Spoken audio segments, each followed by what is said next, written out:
6, 5, 4, 3, 2, 1.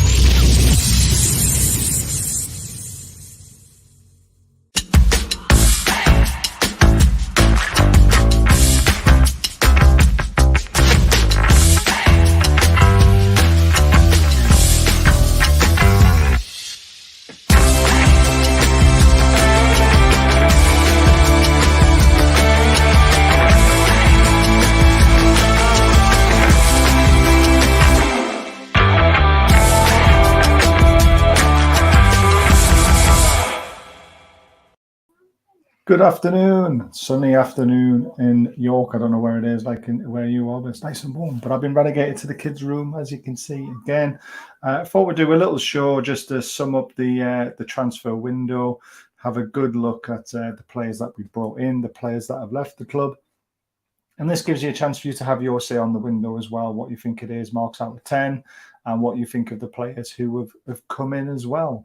The usual stuff, though, guys, please don't forget to hit that subscribe button, help the channel grow. We have a membership option available. We also have FM by Claire, the usual stuff. Please consider buying one of these badges for someone for Christmas. You know, they're amazing. They're now ready for pre-order. But the community is up to 141 out of 200. The 200 is the target we want to hit by the end of the month. So when you support the community for 99p a month, you're supporting the channel, you're supporting charities, and you're also supporting yourself, potentially winning a prize. Because on the 24th of September, in the afternoon at some time, I will be giving away a Newcastle shirt to one of those lucky members who was paying 99p or above. Please check the options that we have, because you get so many entries into the prize draw depending on what you pay a month. The 99p is the baseline. We want it to be affordable for absolutely everyone. And just a quick shout out to two new members that flew in overnight. We've got Dude61 and Philip Rutherford, who are both on level 1. So thank you so much for becoming members. All right, let's bring Andrew in, who's never been on before. Rocking, look at that. There's the badge. Look, the badge in the background on the wall. Andrew is abroad and he's still bought one. And look how good it looks on his wall. And that's indoors, but it can also be used for outdoors as well. Let's bring in Lindsay, who needs to buy a badge because it's missing over her shoulder. I might just say to Meg later on, oh, you should watch the show I was on today with Baz. You don't need to watch all of it, just first 5-10 minutes, but it's because it's really good.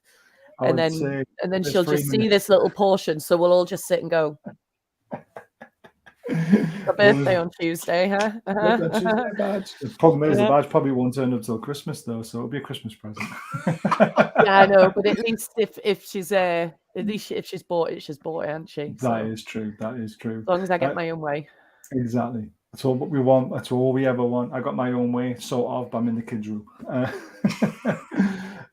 Afternoon, Les. Thanks for joining us. Afternoon, Roger West. Thanks for joining us, pal. Morning, Baz. Hope you're good. I am. I'm just a bit tired. Get up, brother. Good morning, Football Matters. Colin, these refs on the pitch and VAR refs need to be sacked or fined. It's a joke now. I said after Liverpool game, that's 4 robbed now. That's 5. So in theory, we would be top of the league on 18 points. Potentially, Colin, potentially, but this isn't the show for this, I'm afraid. Maybe later on, but we're going to talk about transfers, guys. Transfers. VAR. Afternoon, says Blade. Wilson goal against Brighton, 3 points. Penalties against Man City and Wolves, another 6 points. And Liverpool, another 3. But Liverpool scored 2. Well, scored 1 legitimate goal. So I don't know. I don't want to get into it because my face will start going really red. Steam will start coming out my ears again. I found it difficult to do the show last night because I was seething. Even Mara said, you look really angry when I was in the chat. I went, mate, I wasn't angry at you. I was angry at the situation, mate. It's just like, oh. Right, but let's turn our head to transfers. So the window's shut on Thursday. Jesus Christ, I'm glad it's shut after all the rumours and all the shows that we did and then 9.5 hours streaming. It's shut on 4 players that we signed. We're going to kick it off with Matty Targett. So these are his stats from last season. So this is why I think we bought the player, and then you guys are going to have your say on him. 26, so he's a good age. Obviously, he's a left back. He played for number 13 shirt at Villa. I'm not too sure what number he's got for us. That's really bad, that. But his average SOFA score was nearly a 7. Now, if you're getting an average score of a 7 through a whole season, you're doing pretty goddamn well at left back, to be fair, because that is a tough position to really stand out in. I think sometimes especially when you're in a fall and you've got all the attacking players in front of you who normally do the good work. But Targett, definitely solid. These are the stats, and this is why we looked at him. So he played 33 times last season. He started 33. He played almost 90 minutes of every game. He was in the team of the week 3 times. He only scored 1 goal, but he's not a goal scorer. He did miss a big chance as well, so he could have had 2.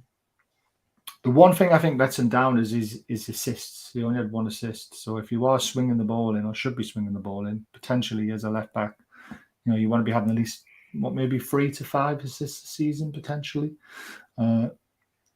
He's created 5 big chances though, so maybe I should let him off there because the strikers aren't doing their job. Key passes per game, 1. 74% passing accuracy in total, 82 in his own half, 62 in the opposition half. He doesn't play many long balls. Chip passes is what they call them as well, and doesn't cross the ball enough for me, only once. And the final stats is clean sheets as a defender, 8, which is not bad, is it? Interceptions per game, 1.5. Tackles per game, 2.3. Dribbles out, 1. Clearances per game, almost 2. Errors leading to a shot, only 1 per game, potentially. Penalties committed, 1.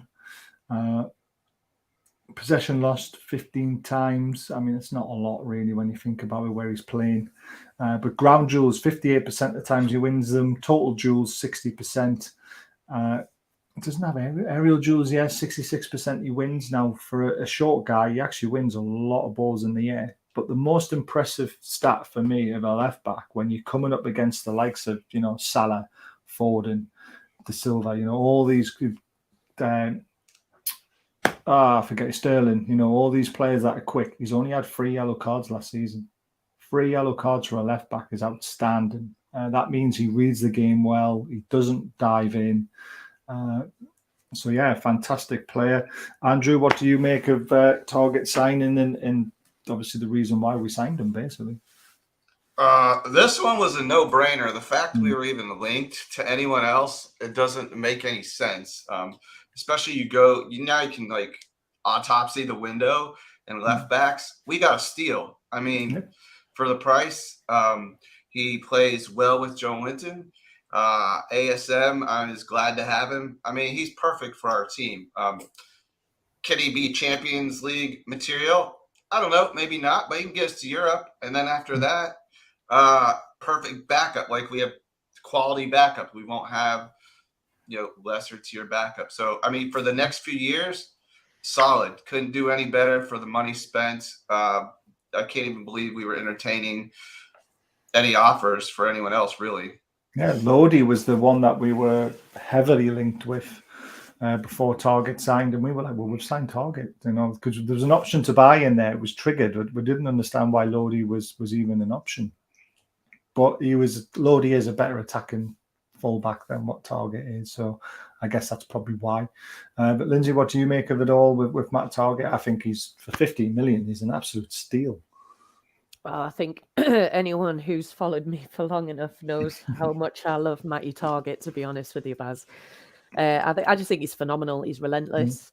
He's passionate as well. And he's so quiet and timid in himself as a person. But what I love is how you're seeing him come out of his shell all the more, like you can tell he is a naturally quiet and shy lad.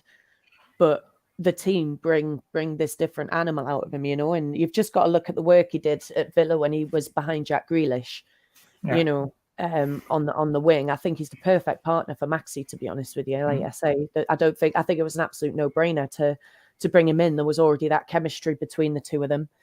And Targett can pick up where Maxi, to be fair to Maxi, has been tracking back a lot more recently. you know, he has been. But for them moments when Maxi maybe lapses that bit of concentration, Targett is the perfect partner as well, because he's there. You know, he reads the game so well that he is there to back up Maxi whenever that little lapse might come, which it will, because, you know, they're all human at the end of the day, aren't they?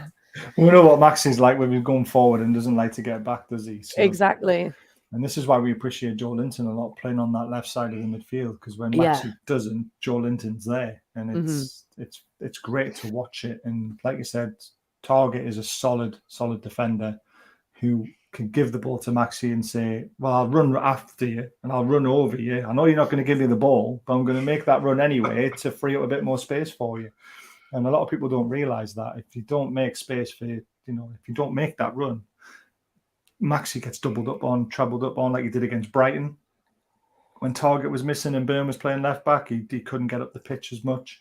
And you saw what happened. So it's all good though, bro. Yeah, he's talking about VAR again, I know. Afternoon, Baz, Andrew, Lindsay in chat. Hey, to get... Loved our signings. Be interesting who we revisit in January, though. Yeah, we're going to start doing a show on leading up to the January window, so don't worry about that. Stop and talk to each other. I think our transfer business is good. All targets we have fetched in are quality additions. They are. All 4 of them are. The last 2 windows have been brilliant. Great to have a club that's clearly investing and owners that clearly love the club and are passionate. Exactly.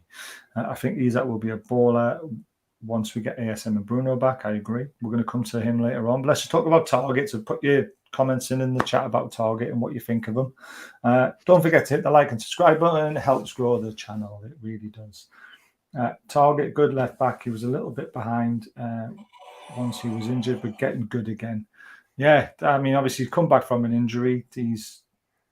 But again, I thought he was excellent yesterday. He was phenomenal against Liverpool.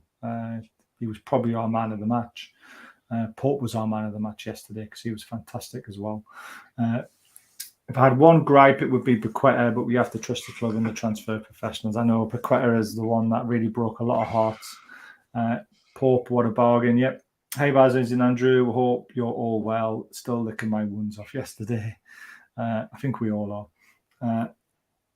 The Batman, he's a unit and a quality ball player. Yes, he is.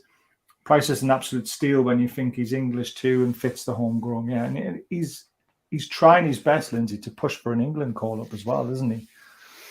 Yes, he is. And I mean, I'm rooting for Matty because you don't want to. I mean, it's a mixed bag, isn't it? When it's your players wanting the England call-up, because you want them to get it, but then you don't also want them to get injured and get hurt when they're away, because it can happen, and then you're without them, But if that's his motivation and that's what he's striving for, then I hope he gets it. But I just hope he doesn't get hurt while he's doing it. Well, we saw what happened with a few ex-players, and we don't want to mention his name because he's a dick. But it does happen. We're all talking to each other in the chat. I love it when they do that. So Mark's out at 10, Andrew, for Targett signing. That one's a 10 out of 10. Yeah. I think it'll be around the house 10 out of 10, isn't it, Lindsay? Oh, absolutely. Matt Targett's a Geordie. He was phenomenal yesterday, He was. You couldn't fault him. He was brilliant. I'm going to break the mold and I'm going to say 11 out of 10. Just to be different. There's always one, isn't there? That's your show. A bit croaky today as well. I love it. I had a Chinese last night and I'm still like, bleh. The Chinese was nice, but when you wake up and you all the rice is soaked, all the moisture out of your body, you're just like, juice. Think out of all left backs we were linked to, we could have gotten much better English and such a good reader of the game. Yeah, I get what you're saying now. I had to read it out loud. He reads the game so well. He reads Maxi's game so well, Andrew. It's the reason why we were so happy he signed. Yeah, I mean, left back, if you go back and look, I think there's only one other left back that moved from a Premier League team, and he cost, $60-some million? So, I mean, to get Targett for, around 15 to 20? I mean, they're literally, if anyone complains about that signing, screw their head back on. I think it was a 2 million loan last season, then 13 million to sign him this year, so 15 million in total. Yeah. So absolute bargain signing. And he was voted in that season with all those stats I've shown you. With his rating, he was voted Villa's best player. So why Gerrard let him go for what he did? It's just mind-blowing, absolutely mind-blowing. Right, remember, guys, in the chat, next player, get all your comments in on him. Sven Botman, 35 million. This was the one I wanted. This was the one I wanted since January. I said the lad's going to be absolutely phenomenal at centre-back. He's still so young as well and reading the game, you know. And if he follows in Van Dijk's footsteps, we've got one hell of a centre-back on our hands. And this is what everyone's dubbing him to be. He's not as quick as Van Dijk, but he reads the game very well. He's had a couple of patchy little bits of performances so far in his Newcastle career, but this is his stats from last season. As you can see, he was above 7 average, which is phenomenal. You can see his heat map. He likes to play at the left-hand side, and he's always in the box when there's corners and free kicks because he's always in the middle. His attributes, you know, his defensive side of things, his tackling, his technique is even strong. You know, this guy, for me, was the rock that we needed to build the team around, to build the spine with. So we've got our spine now in Pope, Botman, Bruno, and Isak. That's our spine. And that is there for a very long time. Pope probably got 4 or 5 years left in him. Botman, you've got 10 years there. Bruno, you've got 10 years. Isak, you've got 10 years. So we can build a team around a solid, very exciting spine now. He starts to play 25 times, started 25, played all 90. He was in Team of the Week twice. He does like a goal. He scored 3, and he was so unlucky yesterday not to get one. He missed 2 big chances. I mean, that's probably they'll probably call his header yesterday a big chance, the one that the keeper pulled an unbelievable save on. He has got 1 assist. He should have had an assist yesterday as well, but we're not going into that. No. Accurate passes, 88%. In his own half, 93%. You expect that to be really high as a defender. But what you got to remember is he likes to ping a ball as well from one side to the other side, and he does that so well. Opposition half, 78%, so it does go down a little bit. Long balls are 58% accurate, but he only plays 4 a game. Chip passes 2, and they're 47% accurate, but he doesn't cross the ball, which you wouldn't expect that to happen, to be fair. 8 clean sheets, that's pretty good for a full season. Clearances per game, almost 5. Tackles per game, 1. And the reason why it's 1 is because he reads the game so well, so he doesn't actually have to go to ground. And that's one of the things that I really like about him. You give away 2 penalties. As a defender, that's going to happen. 100% successful dribbles. I can only imagine that was 1 dribble in 1 game. Total duels won, 66%. Ground duels, 65%. And aerial duels, 66%. So far, I don't think he's lost an aerial duel in the Premier League, though, which is pretty phenomenal. He's won pretty much absolutely everything. Lindsay, what did you make of his signing? Were you pleased we put all our eggs in our basket for him in the summer? I know January we tried, then we went to Carlos, and then that one failed as well. And then we ended up with Burn. But Botman was the one that everyone wanted because of his age and because of his potential that he has. Yeah, definitely. I mean, I think Botman, you can just see the strokes of brilliance from him at the moment. I think between him and Dan Burn, especially the fact that Dan Burn can be flexible to the left back as well, that was definitely, I think, a massive factor into why we actually bought him in the first place, to be honest with you. I would much rather have had like the money we were being quoted to buy Diego Carlos. Like, it was just crazy. I would much rather that we waited and we got Sven Botman. And to be honest with you, as soon as Botman was stood in a Newcastle United shirt, I just relaxed for the rest of the transfer window. Yeah. You know, I just stopped stressing. Like, that was it for me.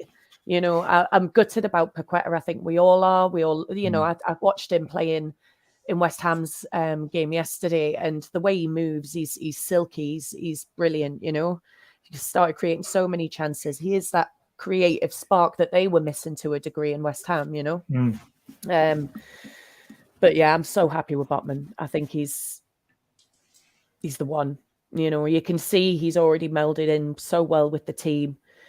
And to be honest with you, like, he had a couple of really good chances yesterday. We're not going to talk about the assist that he got denied. That happened right in front of my eyes, Baz. You can imagine my spitting fury. You would have had a good view of the TV screen as well, wouldn't you? Yeah, well, I didn't need to see the TV screen, to be honest. I saw it with my eyes, and I just couldn't believe it. Anyway, Botman had a couple of really good chances up front in that sense, you know. So, yeah, I think he's just getting stronger week in, week out. And yeah, he's going to make mistakes. He's a young lad, and he's learning the pace of the Premier League. But he comes across to be as someone who, fool me once, shame on you, you know, that kind of guy. I'm not going to fall for it twice, you know. Yeah. So let's just judge him over the course of a whole season, because I have seen some people start niggling a little bit, you know, and I'm thinking, give the lad time, man. How? There's too much of that, isn't there? Sometimes where they get on the back of players too early. You've got to judge them over 6 months to a year. And again, it's first year in the Premier League, so you just got to let them settle. I think Eddie wanted to do the same thing with him, what he did with Bruno, Andrew, but he didn't get the chance, because when Botman actually had his first appearance, he was like, oh yeah, he's too good to drop. Yeah, he's now in a catch-22. He's almost undroppable, so he probably rotate. In terms of the signing, I'm not gonna lie. To me, it was down between Agerd and Botman. I'm not gonna like double back. Obviously, being Stavronay fan, I've seen a lot more of Agerd.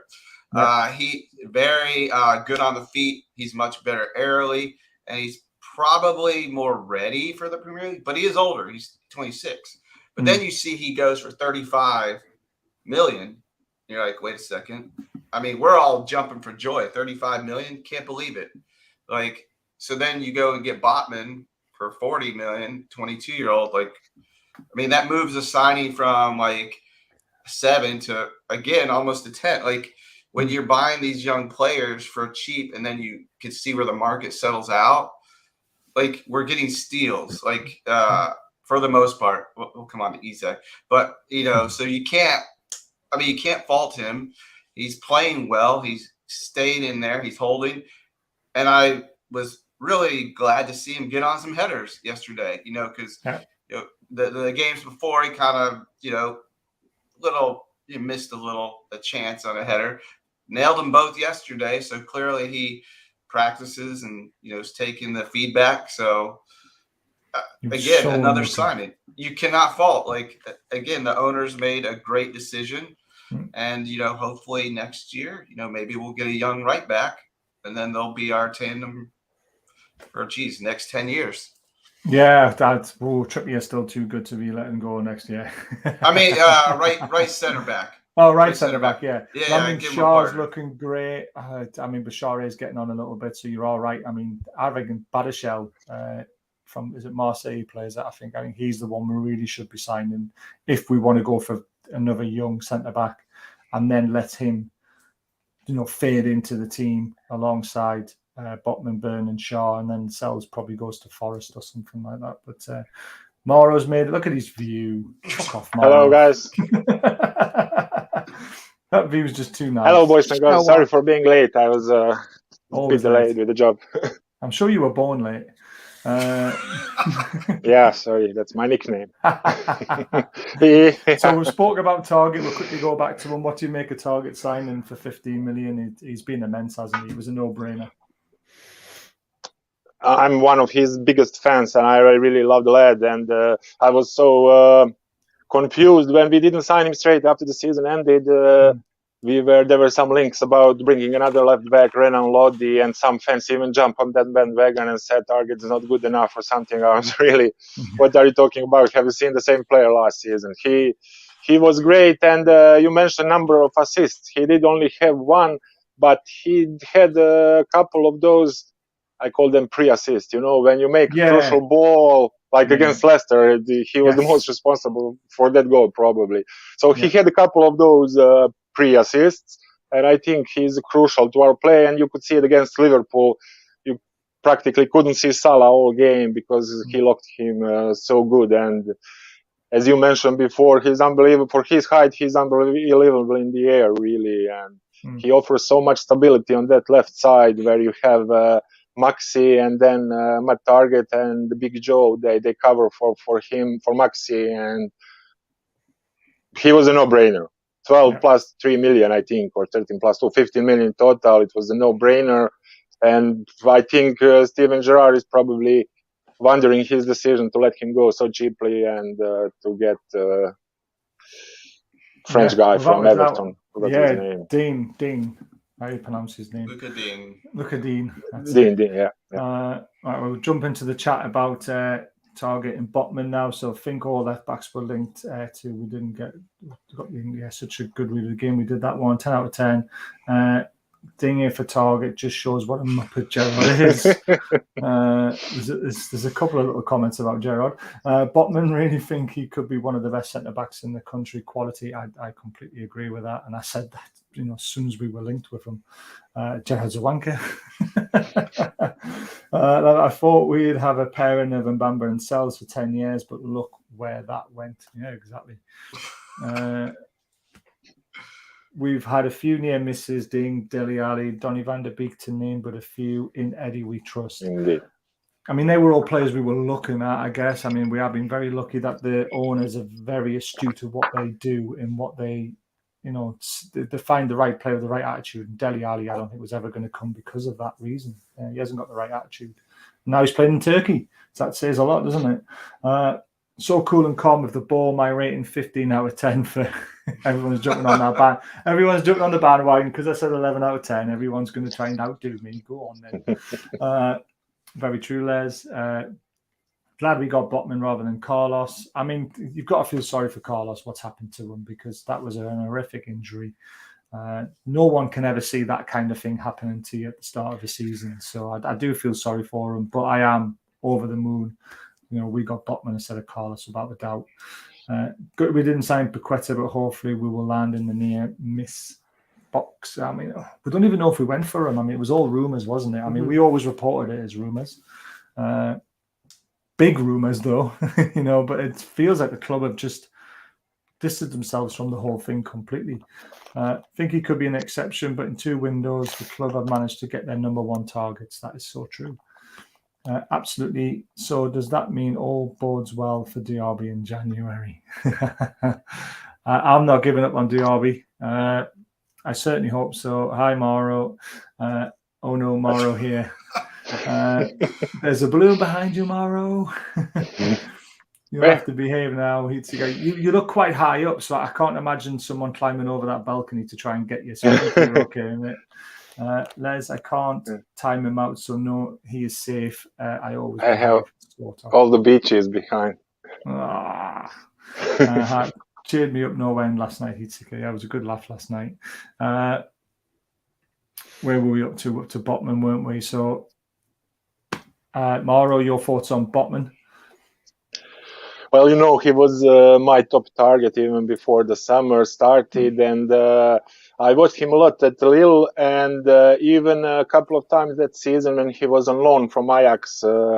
Was it Herenveen or Groningen? I can't remember what the team was, but he was 18 at the time, and I was really surprised how calm and how calm under pressure he plays. Even at 18, he looked like a player of 30 or so. He never makes any rush decisions, so that's why he tackles a lot more than some of the other center backs like Diego Carlos. He does often make a mistake and needs to repair that and tackle or something.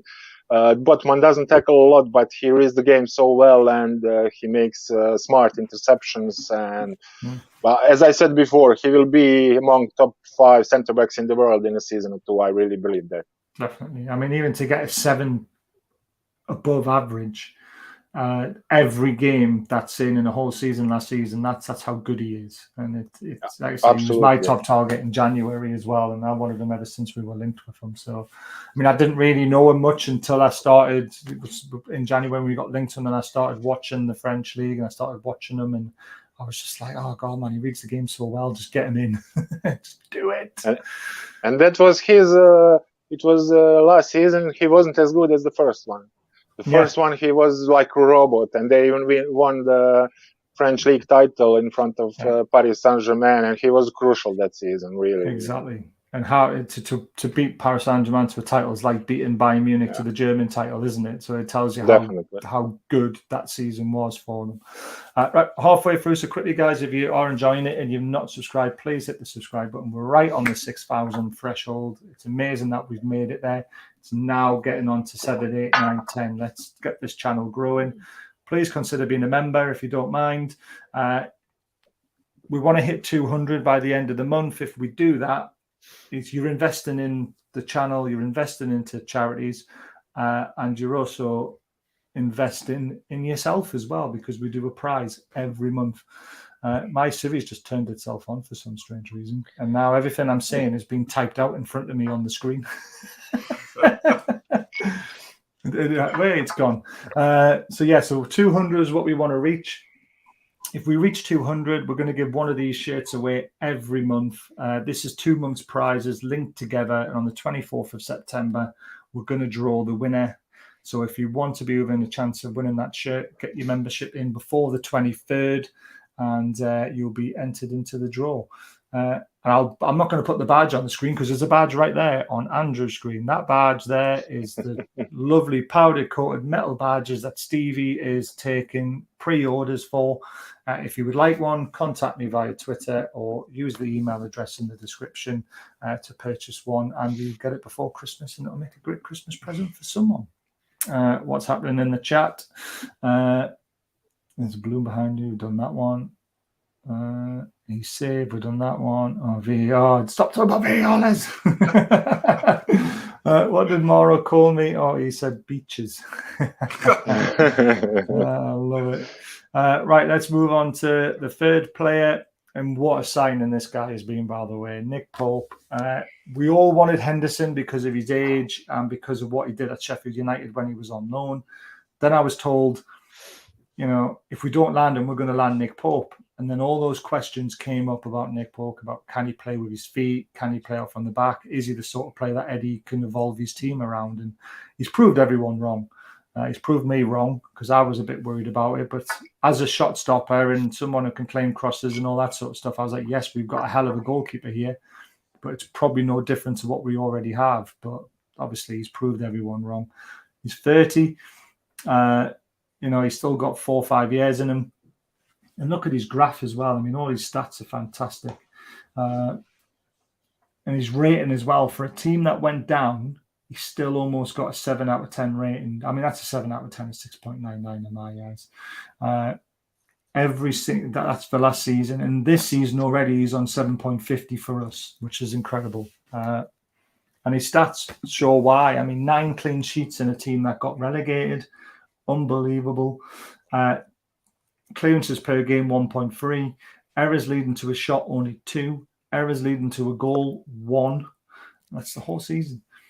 Aerial duels, 100%. That's with his head, by the way. Ground duels, 50%. That's with his feet. And total duels, 91%. So whenever he's, someone's coming racing through one goal, if he has to tackle or head the ball away, he seems to be the one that comes out on top. Oops. Oh, I'm missing a slide. Damn it. I'm sure I had. Oh, no, because he's a goalkeeper. You only had this one, didn't he? So Nick Pope, Andrew. I mean, for the fee, £10 million as well being reported. That is a steal for the England number 2, isn't it? Yeah, like I say again, the business we're doing amazing. I'm not going to lie. He wasn't my first choice. Mm-hmm. He's proven me wrong. And something he does that Dubravka did not do, he's way more decisive. Like when he's coming out or he's doing something, he's doing it. Even if he's coming way outside the box and you're like, what the hell are you doing over here? Clearing the ball, like way out there. But he has a plan. He knows what he's doing and he's confident. And Dubravka was never going to get back. Well, not the number 1 shirt now, but he was once injury happened, it was over. he's playing like a man on a mission. I love to see his punches and just coming out and just claiming that. And it's nice to see after the past few years of some indecisiveness. So for 10 million, any day of the week. I knew there was a slide missing. Right, I'll read it out to you because for some reason it hasn't uploaded. Minutes played, total matches played 36, started 36, played all 90, team of the week 2, goals conceded per game 1.33, that's in a relegated side. Penalties saved, didn't save any out of 5. I'm surprised at the size of them. Saves per game 3.4, 72% saved. Successful runouts 0.8, 100%. Goals conceded 47, goals from inside the box 43, goals conceded from outside the box only 4. That's mental. Saves made 121, saves made from inside the box 79, saves made from outside the box 40, saves caught 1, saves parried 28. So those stats are still phenomenal, aren't they? I mean, 121 saves made, and he's only conceded 3 goals from outside the box.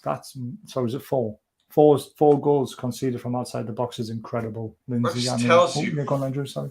I was gonna say that just tells you his vision. Like he sees the field. He anticipates. Yeah. I mean, I was wrong. So I mean, yeah, we all were. Yeah. I mean, I was happy we bought him, but like I said, I just didn't think he was the player that Eddie Howe would really have wanted. I thought we wanted an Edison or an Allison type of goalkeeper, and Pope, for me, wasn't it, Lindsay? But he's proved us all wrong. I mean, I was a big fan of the Nick Pope signing, to be honest with you. I mean, you've just got to look at everywhere he's been on loan.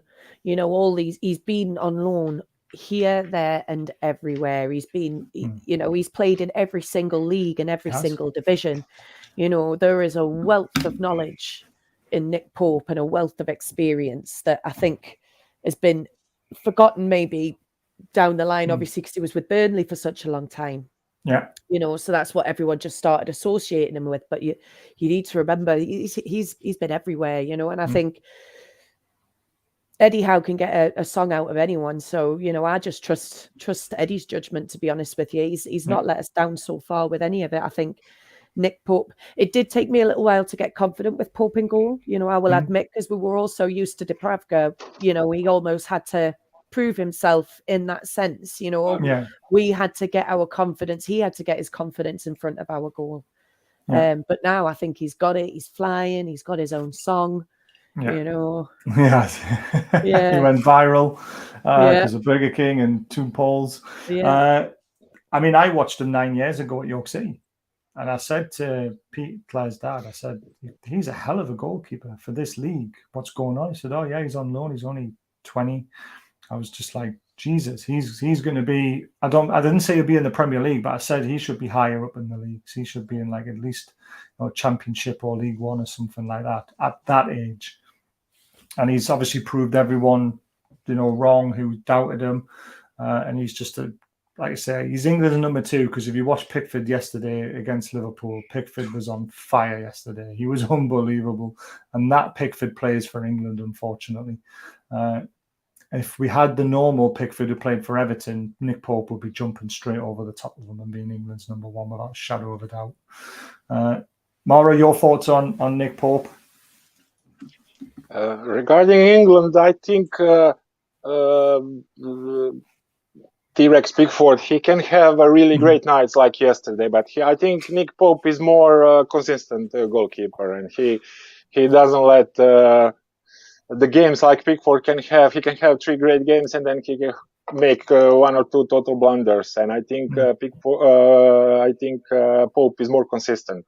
I was on the same boat as you. I was expecting Dean Henderson, and I was really hoping for that one. But and Nick Pope transfer came totally out of the blue. But in the end, I'm so much happier with Nick Pope, especially after seeing. Hold on, Nick Pope didn't come completely out of the blue. I told you about Nick Pope, mate. Let's get it right. Remember guy? Well, I say this guy was Steve, really, but Steve did say we would be getting Nick Pope if we didn't get Henderson. So it came almost out of the blue, Mauro. Carry on. Yeah, almost out of the blue. It was not followed for months like other players. So that's what I meant. Yes. But yes, you did that. That's really, really great. And what I think is that he was, in a way, underused at Burnley because of their tactics and the way they play. He couldn't show all of the things he's showing now. Yes. So I think he's even better suited to a team like ours, and the way he's been playing, magnificent. There is not one single area of goalkeeper's game that I could make any faults or anything. He's really great at distribution. He's, as Andrew said, more decisive, and he after he gets the ball, he quickly finds the answer, whether it's the long throw or kick. He just looks, as soon as he gets the ball, he looks where the open players are and pushes the ball forward. He can play better, even sweeper keeper than Dubravka. So although I was a big Dubravka fan, I think Nick Pope is a really great keeper and unbelievable steal for 10 million. It's unbelievable. Mental. I mean, he even showed it yesterday, didn't he? The throw out to the halfway line just shows you don't need to use your feet if you can throw the ball that far. There was a couple of rollouts to Targett as well, which Dubravka probably wouldn't have done because it put Targett in a little bit of a position where he had to make a decisive decision. But that's what Eddie Howe wants. He wants us to get onto the front foot quickly, and Pope does that. And then not to mention that save in the 72nd minute, I think it was, from Edward, when Edward got through 3 of our defenders, luckily, but then had a great turn and then smashed it, and Pope saved it with his right foot or right shin, whatever it was. It went out for a corner, and I was just like, that's just saved us 2 points. That save was unbelievable. So Popey is a massive 10 out of 10 for me. Andrew? 10 out of 10. Lindsay? 10. 10. Mauro? Absolutely, 10 out of 10. So an unbelievable price for such a quality keeper. Liked how as soon as Dan Ashworth came in, he distanced himself from Henderson. And yes, Pope has been a revelation. Yeah, I think we would have had Henderson had we agreed it before Ashworth came in, because Ashworth is the one who pulled the plug on that deal. And he said, Popey, look at the price, get him, and he's proved everyone right. Pope should be England number 1, but the ex-Smoggy and GR loving the T-Rex too much. I get what everyone's saying, because if you look at T-Rex's Premier League form, yes, he is patchy at times, Mara, but when he plays for England, I don't think he ever really makes a mistake. And that's why he's still England number 1, because of his performances. Yeah, but neither did Pope. He set a record, I think. His first 6 games were clean sheets. And so you could argue that Pope did great for England. Both of them did much better than Ramsdale, who is also a great goalkeeper. But I think it's a little bit of what Blade said, a bit of preference from Southgate towards T-Rex. I think with it, though, as well, is that Pope came in against the lesser teams compared to what T-Rex has done, I think, as well. Yeah, maybe a bit. I think 2 of the games, you don't think he touched the ball, to be fair. So I think one was against like San Marino or someone like that, where he's literally just standing there having a cup of tea on the goal line. I'm of the mind that Southgate has given up already and will stick with the usual suspects, then walk away. I hope not, because I'm really excited for this World Cup. Professional streaming at its best. Have you got a link to vote in Content Creators Awards? Heatseeker voting closes today. No, I haven't. I didn't bother with that, to be completely honest with you. I'm not looking for rewards or validation from stuff like that. I'm not a massive channel. You've got the likes of Steve Rafe and Adam Pearson and Rob Steen and Tyneside Life. All those guys have got like 20-odd thousand subscribers upwards. They're the people who go for awards because they've been doing it for years and years. I've only been doing it a year and a bit, and I'm enjoying it. And I just want to keep enjoying it with these amazing people on screen and you guys in the chat, and just enjoy having a safe space to talk about Newcastle. So if it ever gets bigger, it gets bigger. I haven't put all my eggs in this basket. I've still got a full-time job and kids to look after as well. So this is 3rd priority on my list, this one. Kids and family always come first. Don't you agree, guys? Definitely. Exactly. Lindsay getting smashed on a Friday night, so she doesn't come on a Friday night show anymore. Always get drunk on a Friday. Yeah, exactly. I don't blame you. Like I say, Mauro's got his business and he comes on when he can as well. There's just, we love talking about Newcastle, and it's why we do these shows. And I've been lucky to find these guys. surprisingly on the cesspit of Twitter. I found the good eggs, and I'm keeping them very tight, and we're just enjoying it, what we're doing, to be honest with you. So maybe in 2 years, 5 years time, we might go for an award, but it doesn't really interest me that much, to be honest with you. My reward is right in front of me, all you guys. No. I know. Thank you, man. I can suck up when I need to. Nick Pope is the best English goalkeeper. Michael, he's just unbelievable, isn't he? It's broke, I think. Baz did link laugh aloud. Les Stapleton.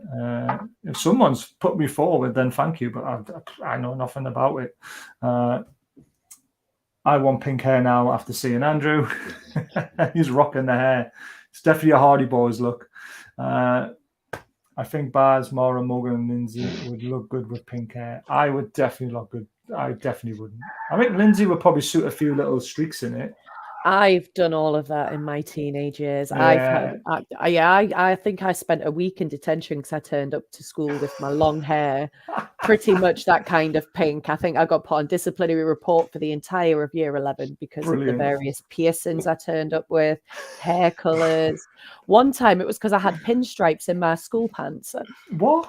I must have been behaving too well that day, and they thought we'll have to get her on something. So I got told I had to go home and change, otherwise I wasn't allowed to be in the school picture. And I was like, "Oh, I'm crying." Oh, that's brilliant. Where? Oh, man. I'm 40. You're never too late, Lindsay, to go back. I love it. When I was younger, I used to get my hair dyed like white blonde. I was terrible for that. But my last ever school picture, I remember, I got hit by a car when I was 16 and broke my leg. And when I was in the hospital, they said, what kind of plaster do you want? Do you want white? Do you want black? And I went, I want black and white. They were like, what? I went, yeah, I want you to put black and white stripes in my plaster. For fuck's sake. So they had to because they were talking a long, long time ago. So all this fanatic stuff, it only just really started, and all the things you can do these days. So I remember going into the school photograph, I got right on the front row, and I made sure my plaster was right out in the picture so you can see it. It was brilliant. I hated school. But yeah, some of the teachers, man, they were awful. They were back in the day, weren't they? I got 6-month detention. It was my fault, but also the teacher was being a dick because the corridor was out of bounds at lunchtime, but we left our football in the classroom. So I tried to go and get it, and I said, "Look, miss, can I please go and get the football? It's stuck in the classroom. We want to go and play football on the field. It's sunny." No. So is it because I'm asking? Yes. So I just give her the finger. And that was it. Straight outside the detention room for 6 months. I was just like, oh, for fuck's sake. Yeah. But yeah, one of those things. Think Baz should dye his hair pink when he hits 4K subs. What do you reckon? Do you know what it is? I tell you what. If we hit 10K by the end of the year, I will dye my hair pink. Right? Because that 10K is huge, and we're not going to. We'll hold you to it. I will promise you. I do stupid things. I don't mind doing it. I will dye my hair pink if we hit 10K by the end of the year, and we're on 6 exactly. So it's 4,000 subs you've got to find by the end of the year. It's not long to go. I will dye my hair pink. Why not? We'll give our best just to see that. Anything for a laugh. We've got to start doing more of this sort of stuff. I've seen people starting doing like one chip challenges and stuff like that. So we need to start thinking as a group some stupid things we can do on camera as well, just to liven things up a little bit. Just don't bet with Blade. He just likes to get naked, and all the naked bets he will take. He doesn't mind those. I forgot about that. And if we hit 10K by the end of the year, Blade will do a private strip for any of the lovely females who would like to see, or males who would like to see Blade do a strip. He'll love it. It's not a problem for him. Exactly. I'm surprised it's not a Chippendale in the Northeast, to be honest with you. He even said to us off camera, was it last night? He said, "I was tempted to get my shirt off during the transfer deadline day." I was just like, "What? Why?" But there you go. Or black and white stripes. I did that in my hair for the FA Cup final against Arsenal, and I will never do it again. I tried to dye my hair white, and I got blisters in my head from the bleach. It was painful. I'm never doing that again. I will go Rookie pink. mistake. Rookie mistake. I know. I should have went dark and then put the white stripes in, shouldn't I? You know what you should have done? Gone on. to a professional. Well, my auntie was a hairdresser. She's supposed to be a professional. Oh, that she should have known better. She should have. Because you look like you've got quite fair hair, Baz. I have, so yeah. I'm wondering what strength she used to burn your head like that, because it wouldn't take much with your hair being so fair. No. To be honest, you could have just sprayed it. Yeah, I know. That probably would have been a sensible thing to do. But I had this stupid idea of dyeing my hair white. So well, live and learn. Exactly. I was 16 at the time, I think, or 15. Oh, well, we've all done it. I remember when I was dyeing my hair bright pink and we were washing the hair dye out and my mum's bath got stained. The entire colour of the pink hair dye. So then panic ensued. This is me at 16. Panic ensued and was scrubbing the bath. And my mum's going, "What are you doing in there? Nothing." I love it. My beard is black and white. Does that count? Yes, it does. That's great. Yeah, but it still counts. Pope was worth 2 goals a game. He was yesterday. He was phenomenal yesterday. Can't let him off that easily, Blade. True, he'd take it. They're obviously talking to each other. How about green and white? How do I do green and white? Good afternoon, Bazza. Good evening, Gary. Get me a bucket. Yes, 10K. Let's go. You know what I'm talking about, Blade. You know what I'm talking about. And there goes my lunch. I love it. Brilliant. Right. Finally, time to talk about our record signing. 58 million or 60 million or 63 million. I mean, it says 58 on the transfer website. So I've gone with 58 million. Mr. Isak, 22 forward, plays with number 14 for us, and I think he played for 14 for us. So I'm glad he took that number, because a flair player needed that number. A 6.78 average last season. Now, this wasn't his best season. I really should have put up his best season. Then your jaw will drop at his figures. But I thought, no, we'll just go with his last season, because that's what we do. And this is why we signed him. 6.78 average, still very good for a young guy. He played 32 games. He started 26 of them. He only played 67 minutes per game, which is still good. He scored 6 goals, but trust me, he scored a hell of a lot the season before. Shots per game, 2.3. Shots on target, 1.1 per game. Big chances missed, 11. So he could have had 17 goals last season. How do you put his chances away? He could have had 2. Should have had 3 from Liverpool, but he should have scored yesterday as well, in my eyes. Goal conversion rate, 8%. Penalty goals, 2 out of 2, so we know he can take a penalty. He does take free kicks as well, 1 out of 3. Goals from outside the box, only 1 in 17 attempts. Goals inside the box, 5 out of 56 attempts. Left-footed goals, 1. Right-footed goals, 5. So we know he's right-footed. We'll come to his chance yesterday as well, I guess. Assists 2. Touches per game, only 25, but he's a striker, so you expect that. Big chances created, though. He created 7 chances for his team, which is still good. It all depends on whether they were actually good enough to put them away or not. I'm not really fussed about his passing, to be honest with you, because he's not that kind of player. Dribbles, 50%, success rate. Total duels won, 42%. So he does like to get stuck in as well. And we saw that yesterday, because he created his own chance by getting stuck in. 40% of his ground duels are won. And his aerial duels only 46 for such a tall guy. He doesn't like to use his head, if I'm honest with you. And only 6 yellows, which is quite good as well. If you noticed, like a lot of the players we've also signed don't get cards. And I don't know if that's a stat that's looked at by managers and about scouts and stuff like that. But for Targett to only get 4 yellow cards, I think Botman's got the same in a full season. That saves suspensions. And that also tells you that they don't put in stupid challenges, Andrew. So, and Isak, yes, he should have scored yesterday. I've had a massive debate about his one-on-one, and people say, no, he's new to the Premier League. It doesn't matter. He's been playing football long enough to know how to put a one-on-one away. It was disappointing, but hey, he scored an unbelievable goal against Liverpool. He should have had 2. He was unlucky yesterday. We've got to give him time, haven't we? But what do you... do you think he was the right man? I mean, we were linked with so many. I mean, there was the Killamondo link. There was all the other links to all the young strikers that we were linked to. All the stats from the season before were linking to other ones. But then when you look further back into Isak's stats, you can see why he was top of the list. Yeah. So quickly back to the yellow card. I think right on. I think that's why Gallagher was probably not going to come. Undisciplined player. But for Isak, this one's tough because they must have felt they needed to buy him now to spend the money because we could have gotten Pedro and another player and kind of helped our injury situation. Yeah. So they must have felt it had to be done now, which is fair to them. But we're going to have to be a little bit patient. He does like to shoot, which is awesome. He just needs to be on target more. But he does bring the flair, and he could kind of play that, right wing role. I'm really kind of interested when Wilson comes back to see if they would potentially play off, him off each other. Yeah. I think it would work, but I don't know. Then you're a little hard on Miggy. But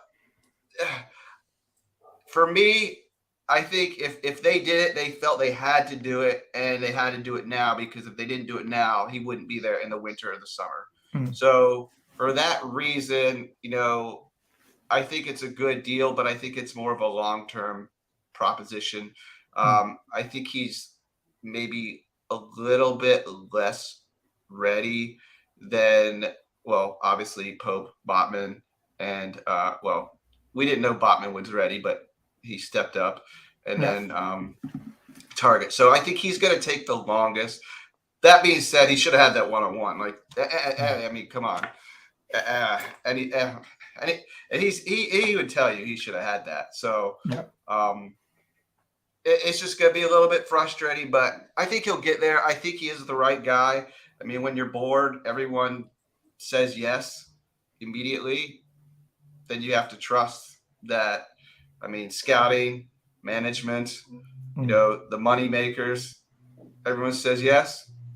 I don't watch the Liga, so I can't really say too much about his past performance, but he has the raw tools to be a superstar, and I believe in how to develop those tools. Yep, I agree. Lindsay, what did you make of the deal? I mean, I thought it was brilliant, to be honest with you. I think he's a cracking signing. You just have to look at the goal he scored at Anfield. It's not an easy place to go to and play, let alone debut and then score another one that we're not going to get into. But yesterday he should have put that away 1-on-1. He went for a dink. He went for the flair and when really he should have just smashed it past the keeper. He was when you watch him in La Liga, he could do a lot of them. He was especially the season where he scored a lot of goals. He got away with that. I think it's just going to be a learning curve for him. Yeah. It's quicker and harder in the Premier League. You're not going to be able to dink the keepers as easy as before. I think he'll learn from it, to be honest with you, and he'll go forward, because if he'd scored that at that point so quickly, I think it would have been a completely different game. Yeah, I agree. Because it was so early on, and it could have just turned everything on its head. And we could have had a goal fest yesterday if he'd just managed to put it away. But if ifs and buts are sweets and nuts, we'd all have a very nice Christmas. Yeah, I just said about the goal is that it felt like to me when he was running towards the keeper, he already made his mind up how he wanted to finish it. And when the keeper played chicken with him and didn't go to ground, he thought, shit. And then he stuck with his original decision when he should have thought, well, the keeper's standing up, I'll just slot it to the side of him or smash it like Shearer would do. That was a little bit disappointing. But again, that comes with age, comes with experience. You'll learn. And you'll learn it as well, won't you? Mauro, this was an unanimous decision through the whole board that Isak was the one that the club was signing. That's got to give him confidence as well when he hears things like that. And, we've come to get you. We want you, come and be a hero, basically. Absolutely, and I never thought we would spend so much on a striker this summer. I never thought he was a real option, although Howe said a couple of times that he was following his career for a number of years, and he fits the type of Dan Ashworth type of striker too. But I thought that we won't be spending so much money, especially we were even quoted 70 or 80 million in the beginning of the summer. So it also came a bit of surprise, but I'm a big football manager player, and he was a big thing 4 or 5 years ago when he came to Borussia Dortmund. He was already considered one of the best wonderkids in the world, and I think he did score only 6 goals last season, but that's mostly to do with the style of play Sociedad do. They play pretty defensive, and 2 seasons ago he scored 17 goals and 2 assists in 30 starts, and he was really amazing. And even last season he did score only 6 in the La Liga, but he scored a lot of goals in cups and other games. I think the problem with that chance was he was playing at home, and he already scored at Anfield, and he wanted to do something special to become an instant hero, and he just said, didn't need to.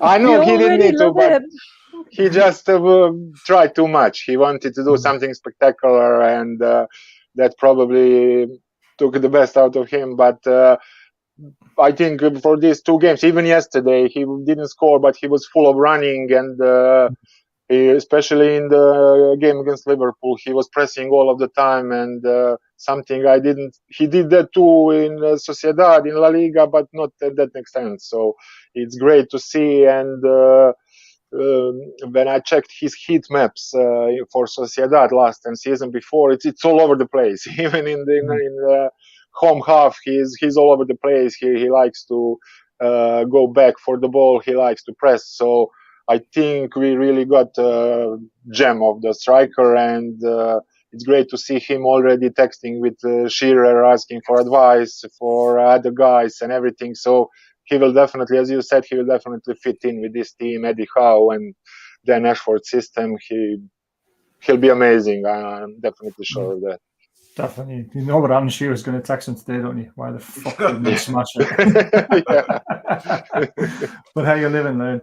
Thanks for joining. I can't pronounce your name. I really do apologise, but I can't read that. But Willick Longstaff, not good. I thought Willick played really well yesterday, and he was unlucky. Longstaff again. People think he's Bruno when he's not.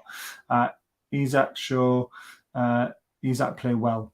Isak did play well, and he was just unlucky that he missed his goal move. Thanks for joining us. Please hit that subscribe button and thumbs up button if you have enjoyed the show. I'm saying good afternoon, Baz. You're saying good evening back. It's evening somewhere, Gary. I am tired, mate. I'm used to doing these in the evening. I'm not used to doing them at this time of the day. I just thought I'd mix things up a little bit. I was an Ikiteke fan, but Isak's something else from what I've seen. He just needs time. I mean, they both have almost the exact same profile, don't they? So I think this is why as soon as he went to Paris Saint-Germain and ruined his career and made the worst decision of his life, we jumped straight onto Isak. And we did quote, we had a 50 million offer rejected, and I think it's something we would have considered January or next summer. But because of Wilson's injury, everyone just thought at the club, crap, we're going to have to move for this guy now, and it will be a great move. If they look at card stats, it's weird. We were linked with Gallagher so heavily.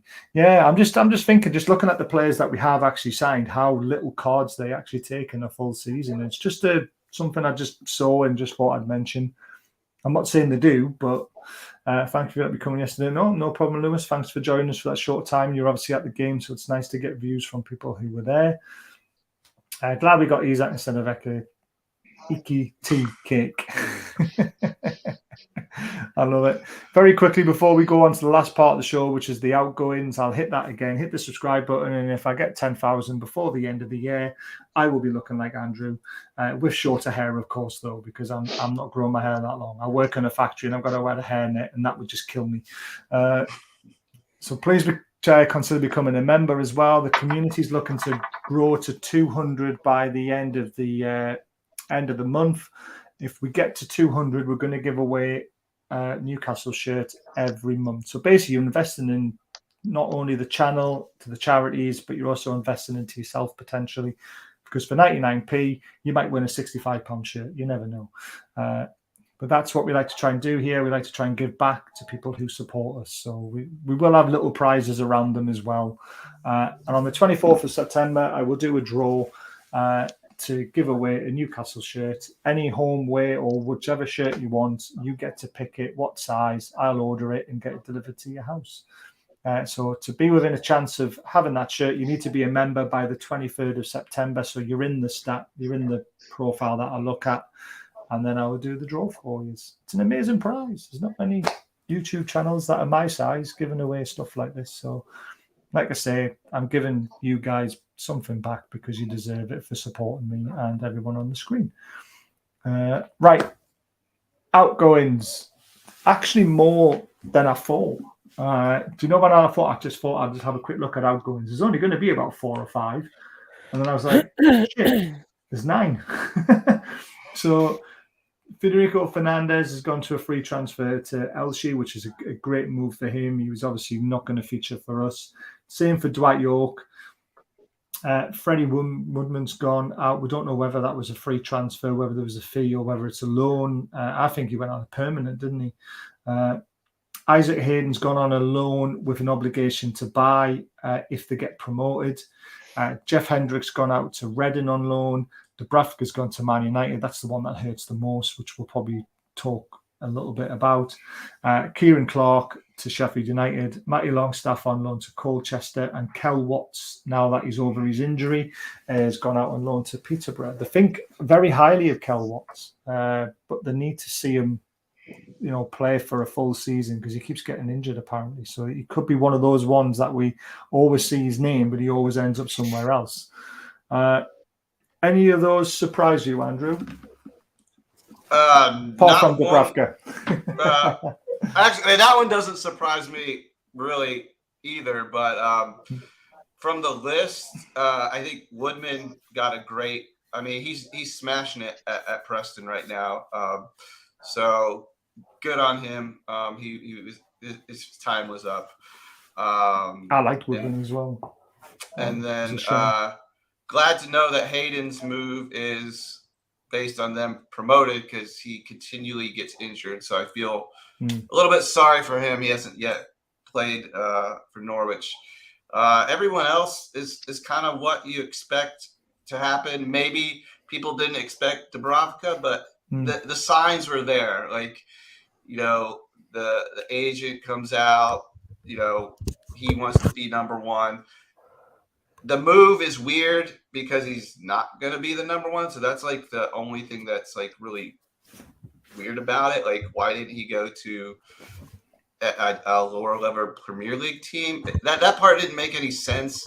But other than that, I mean, you can't complain. The amount of outgoings they had to do this window is just amazing. I might have said Dwight York rather than Dwight Gill. I don't know. I might have. You did.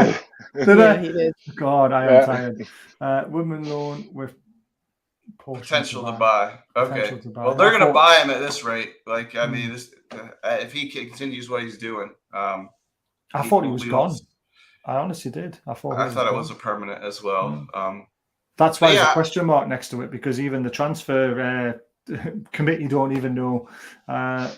So they don't even know whether it's a loan or a purchase or whatever. But the one thing I noticed when looking at this website, the total value of all those players is 29 million apparently, and we have seen hardly any of it. The only thing that it's wages, isn't it? I mean, Dubravka 2 million loaned, Andrew, but the wages are most of the wages are off the books, aren't they? Yeah, and we also held players on too long for God knows what reason. Dwight Gale stayed forever, and Mike we could have sold him. And Steve Bruce, I love him. Could have never played him. Value drops like a rock. I mean, it just made no sense, to be honest. So I wish everyone on that list the best. We know they're not, coming back. So even Dubravka, I think, is probably not going to play again. 5 Premier League appearances for Man United, I think he has to make to trigger £5 million fee, I think it is, to Man United. But he won't be played in Premier League, but Cups, as they said. So well, five games. If De Gea gets injured, then five games in total, not Premier League only. No, five Premier League games, I think. I think that's what they said. So he doesn't play in the Premier League at all. He comes back. If he plays 5 games, he goes on a permanent. So it's very interesting. This is also interesting. And I think Dub's move hints at De Gea leaving in January or next summer. There's always been that in the back of the last few years that De Gea could end up at Real Madrid or somewhere like that. Do you see that happening? I mean, it's questionable because he hasn't exactly been on good form at the minute, has he? Some of these blunders he's been making, even last season, I didn't think he was really all that up to much, to be honest with you. I think he's been taken in there to make De Gea fight for his place, to be honest with you. I think that's what he's there for. I think Dubravka's just a pawn in their game to make De Gea step up his game. You know, I think he'll be lucky to see 5 Premier League games at Man United unless there's an injury. I cannot see them putting Dubravka over De Gea. You know, they just wouldn't. So we'll just have to wait and see. If he doesn't pick up his game, then obviously they will give Dubravka a go, like when Arsenal bought Ramsey last season. You know, they kept their number 1 in place, but when his form didn't pick up, they brought Ramsey in, and Ramsey's made that his own now. You know, so it's a funny one. You're going to have to watch it. It could.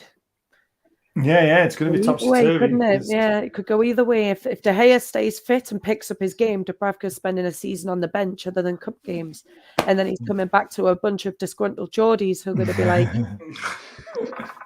To be fair, though, did you see his leaving message? Mm-hmm. It was quite long, and it was, you know, he said all the right things, honey, just in case. And then went and posted a picture of himself watching Man United like 3 minutes later. It's like, you know, there's a time and a place in there. But yeah, he's just watching football, but he should have just kept that to himself, shouldn't he, really? Yeah. What do you make of anyone else leaving the window? I'll put it back up there for you just so you can have a look. Is there any other players that you're surprised about? I mean, Isaac Hayden, should we really let him go with the problems we've got in midfield when you think about it now? Everybody else, it's all good on my eyes.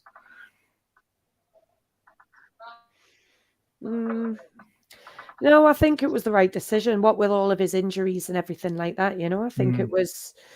He's another player that when he's fit, he's fantastic. But when is he fit? He spends more time injured than he does fit. So it's a tough one with Isaac Hayden, to be honest with you. I mean, he hasn't even managed. You said earlier, he hasn't even managed to play a game for Norwich yet, has he? Has he not?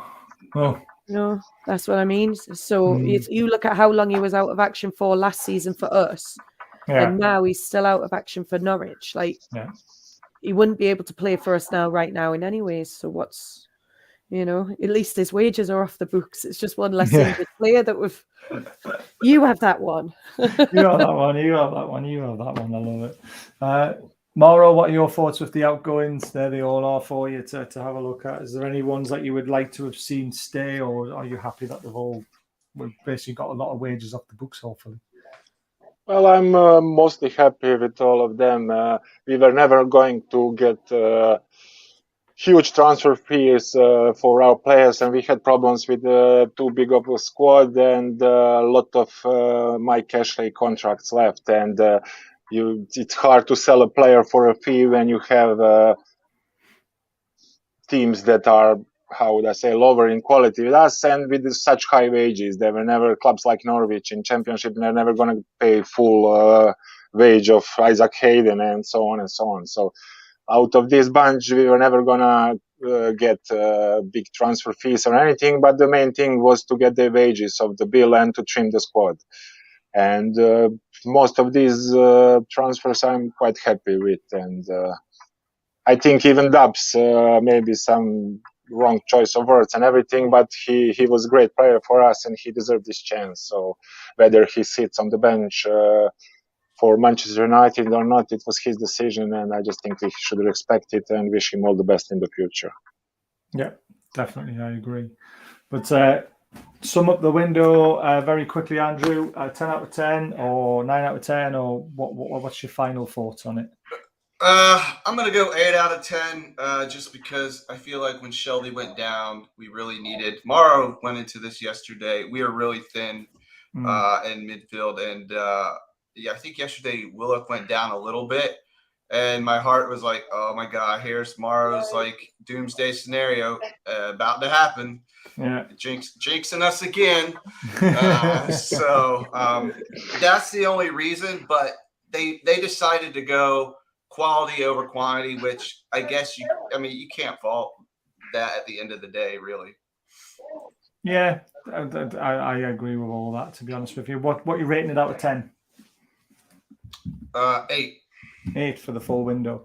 Lindsay, your final thoughts on the window? Glad it's shut. Oh, yeah. I mean, to be honest with you, like I said earlier, as soon as we got Botman over the line, I just relaxed. Yeah. You know, like it's just one of them things. They did say it was going to take time. Other clubs are going to inflate prices. Yes, some people have gotten frustrated about the low ball in offers, but at the end of the day, they're trying to set a precedent. Yeah, look at the players that we've brought in and the money that we've already. No one can sit.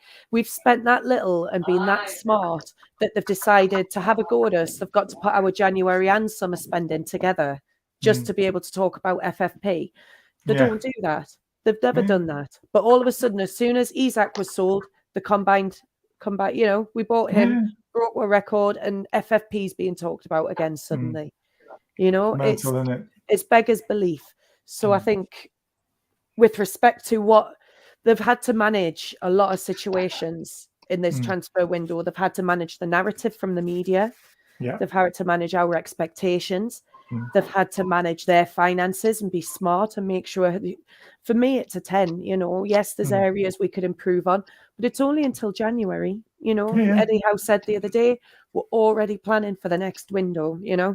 So I think a lot of fans, I said this the other day, have found themselves a bit disillusioned. I think because they bought into all of the rumours. Yeah. And I think that's what's causing people to feel like it's not a very good window, is because there's been so many rumours, and then a lot of these names haven't come about. We've signed 4 players. For me, that's incredible. Last season we couldn't even get Willock signed and registered on time to play West Ham. Yeah. And then Mike Ashley wouldn't authorise a payment for a loan move for Chowdhury. Yeah. You know what I mean? So I think we just need to, and I know people say, but we do. We need to remember where we were last season and where we are now. Yeah. We are in a much better position. It's a steady climb, because we can't do it all at once like City did or like Abramovich did. You can't, because the second they try to, the narrative will be on sports washing. The media will have a field day, and it will cause so many distractions within the club that it'll affect the game.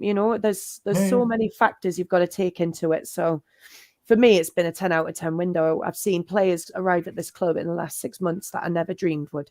So I'm a happy man. Absolutely spot on. Mauro? I would say 9 out of 10. Because I never expected us to bring 10 players this summer after the number of players we brought in the winter.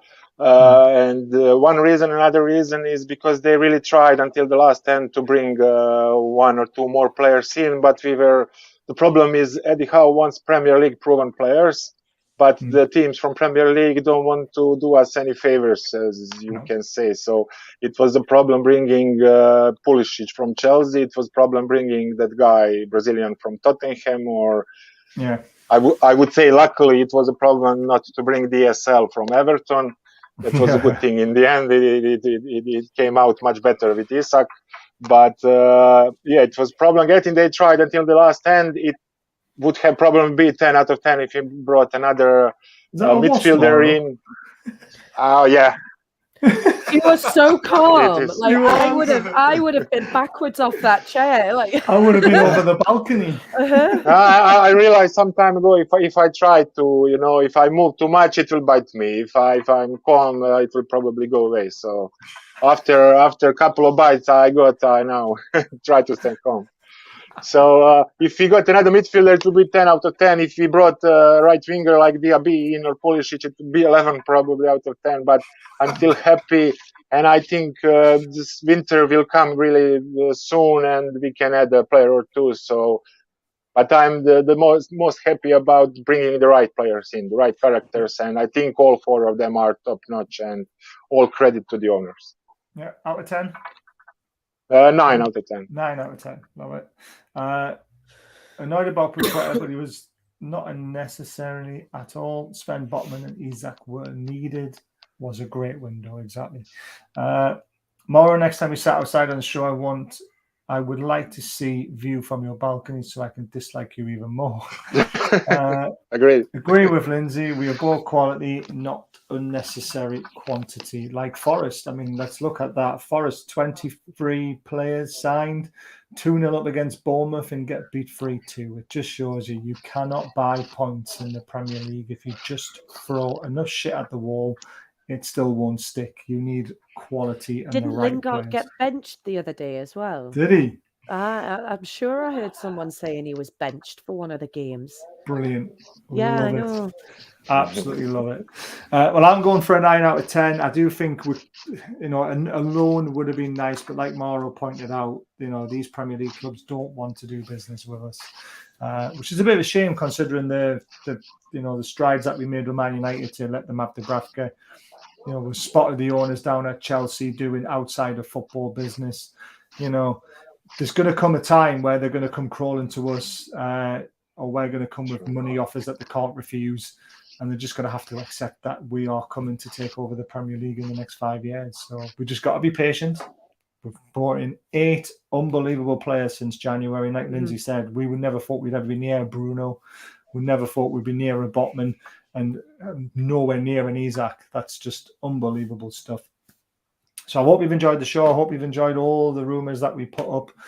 The rumours will start again when I get them, I guess. The latest rumours I've got is that some good news for you guys. Bruno and ASM should be back for the West Ham game, and Wilson is about 2 weeks out. So fingers crossed we can get them all fit and fighting. And like you say, with a Bruno in our team, anything can happen. We should be able to win some games. And it'll be the right Newcastle thing to do, to draw with Palace and then to go and beat West Ham away. It's the Newcastle way. Do it the hard way. But join us again tonight at 6 o'clock when we have the banter show. There'll be lots of us on, hopefully, and we'll just be talking crap about Newcastle. And that'll be the time to start whinging about VAR, guys. That will be the show to talk about VAR, not this one, the banter show at 6 o'clock. So thanks for tuning in, and we'll see you then. Take care. Bye.